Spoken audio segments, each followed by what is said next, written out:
No, no, no, no.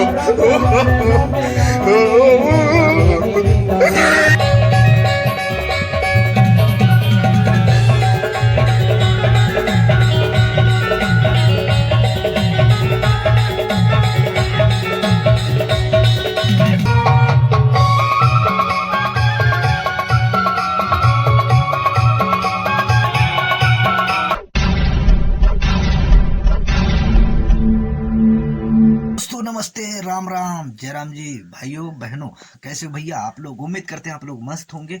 So guys, आज हम लोगों को आज हमारे इधर कार्यक्रम है दस गात्र समारोह, जैसा भी होता है वैसा होता है। उसके बाद रात में बहुत ज़्यादा ठंडा लगता है, तेखर वजह से बहुत सारे मतलब मेहमान भी आएंगे, तो कहाँ कतना जन वहीं तेखर मारे उनकर भी व्यवस्था किए हैं। और साथ साथ उनके लिए नाइट प्रोग्राम, मतलब आदरणीय दादाजी संजीवन दास टांडिया जी का प्रोग्राम है। तो फाइनली आज आप लोगों को दिखाएंगे, तो फाइनली वीडियो में बने रहना। तो ज़्यादा इधर उधर आज इस वीडियो में नहीं दिखाएंगे आपको, डायरेक्टली आपको प्रोग्राम वाला ही दिखाएंगे, क्योंकि हम इतना ज़्यादा काम में बिजी हैं कि आज के लोग शूटे नहीं कर पाबो। ते घर मारे क्षमा चाहथन।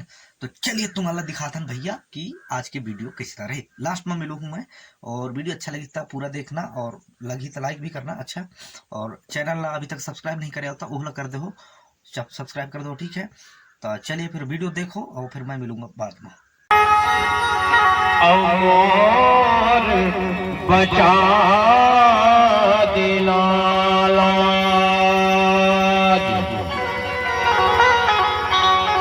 और बचा दिला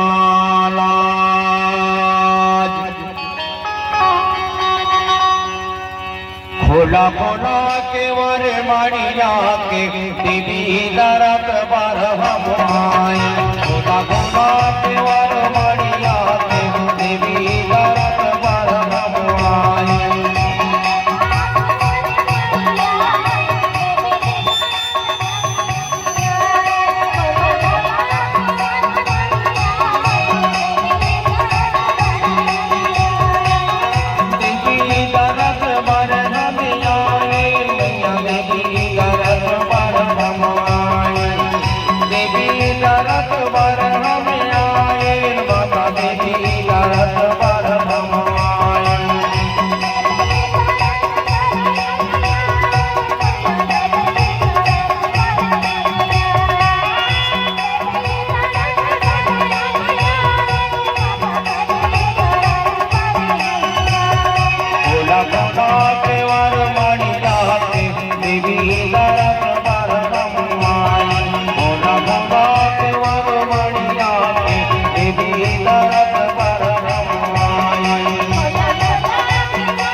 no, no.